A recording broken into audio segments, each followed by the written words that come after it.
Sometimes God doesn't bring people into our lives to love us the way we expect. He brings them to love us in ways we never imagined. Sometimes healing doesn't arrive wrapped in similarities. It arrives wrapped in difference, in youth, in laughter, in light. Sometimes the person who awakens your sleeping soul is the one you never thought would fit your story. And sometimes God rewrites destiny with hands that ignore age. Because what the world counts in years, God counts in souls. God is aligning you with someone younger, and the reason will touch your soul so deeply that you may fall silent for a moment, just to feel the weight of destiny resting gently on your heart. You might not have asked for this. You might not have planned this. You might even question it when it begins. But God moves in ways we do not understand at first. He doesn't look at age, calendars, wrinkles, or numbers. He looks at souls. He looks at purpose. He looks at timing. Because when God sends a younger soul into your life, He isn't trying to make you doubt yourself. He is trying to remind you who you truly are beneath life, beneath time, beneath expectations. There was a moment, somewhere along your journey, where the child within you stopped laughing, where the dancer inside you stopped dancing, where the dreamer inside you folded their wings and sat quietly, just trying to survive life instead of living it. You became responsible. You became strong. You held others up. You carried burdens that no one saw. You became wise. But somewhere, slowly, unknowingly, you began aging emotionally more than physically, and then God whispered to the universe, "Return their spark, return their fire, return their aliveness." So He sends someone younger, not to replace your wisdom, but to reignite your soul. This younger soul enters like sunrise, unexpected, bright, warm, softly entering the cold corners of your life. They laugh without holding back. They love without calculation. They dream without fear. And something inside you begins to wake up. Not your body, your spirit, not your age, your aliveness. Suddenly you remember how it felt. To look forward to messages, calls, conversations, presence. To feel energy instead of exhaustion. To feel joy instead of duty. To feel alive instead of surviving. This isn't just romance. It's awakening. It is the gentle reopening of a heart that once closed its doors quietly after too many disappointments. One to reawaken the youth in you. The presence of a younger soul doesn't make you older. It makes you present. It brings you back to the moment. It reminds you that life isn't measured in how many years you've lived, but in how deeply you live them. They challenge your routine. They break your seriousness. They pull you out of patterns you didn't know were cages. They remind you that passion is not just for the young. Dreams are not just for beginners. Love is not just for first-timers. God sends them so you may remember yourself. The version of you that used to laugh loudly, that used to hope boldly, that used to believe in magic, miracles, love, connection, and maybe you didn't even know how tired your soul was, how heavy the years felt, how quiet your heart had become.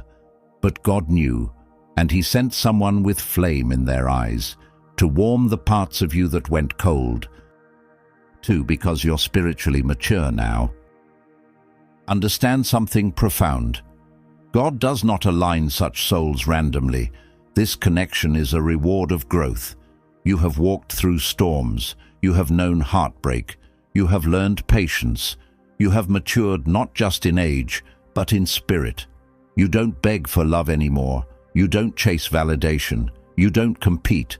You understand peace. You understand purpose. You understand surrender. God sees that. He trusts you now. So He sends you someone who may be younger in years, but carries lessons they haven't lived long enough to understand alone. And you become their lighthouse, not through authority, but through love, through presence, through subtle guidance. In return, they give you something priceless: energy, warmth, excitement, freshness, wonder, a sacred exchange, wisdom for fire, calm for passion, depth for light, experience for enthusiasm. Together you create balance. You teach them how to slow down and breathe. They teach you how to speed up and feel. You soften their immaturity. They soften your seriousness. Two souls equal in value, but different in gifts. That is divine mathematics. 3. Because you both have healing missions in each other's lives.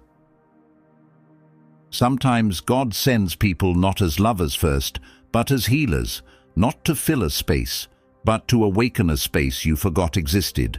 Two souls meet, two timelines cross, two destinies briefly pause and look at each other, as if they have known one another long before this lifetime. You think it's random, but heaven had been preparing this moment, long before you even knew someone like them existed. Maybe you prayed for peace, and God sent you joy wrapped in a smile. Maybe you prayed for closure, and God sent you understanding shaped as companionship. Maybe you prayed to forget your past, and God sent someone who didn't erase your history, but gently rewrote your future. They sit with you.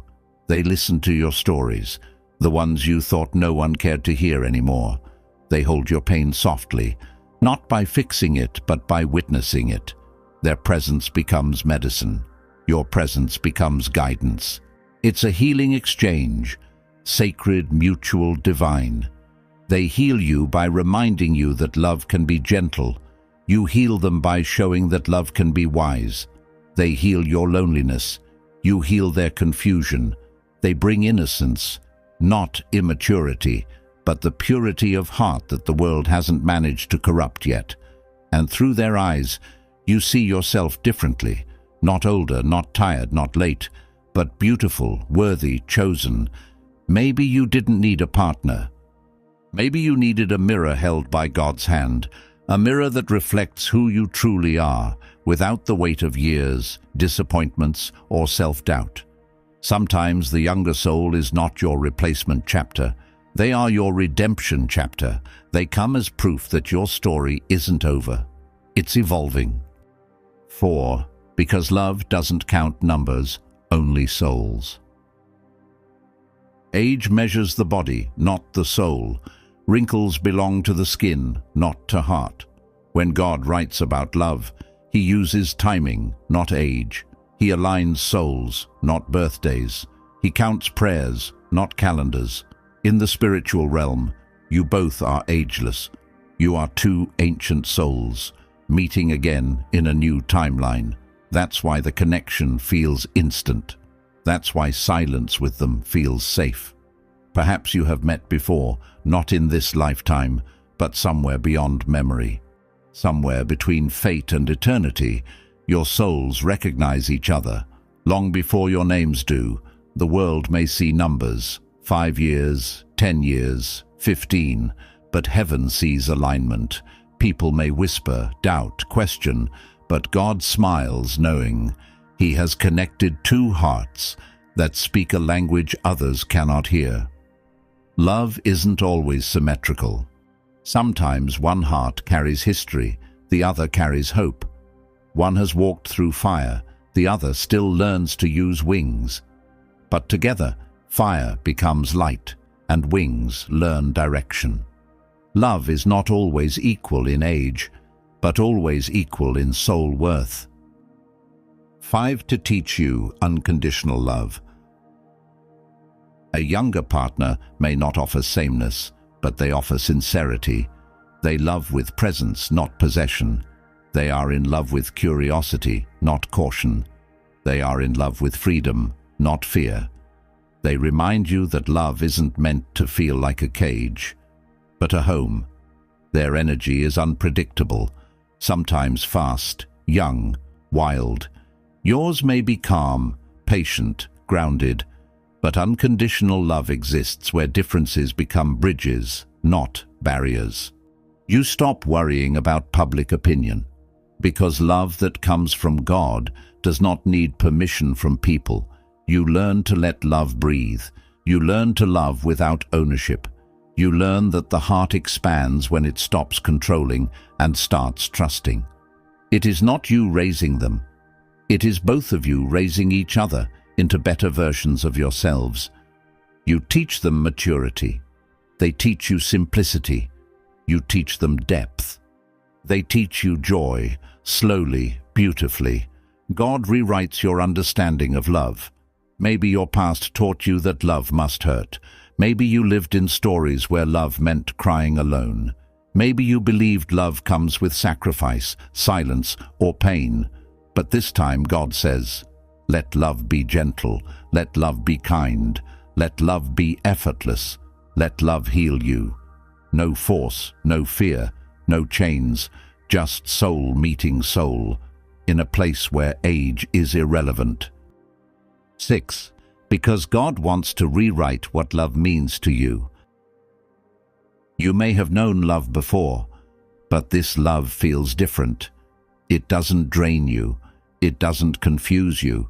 It doesn't make you question your worth. It holds you softly. It brings peace where chaos once lived. It feels like returning home, to a house you didn't know you missed.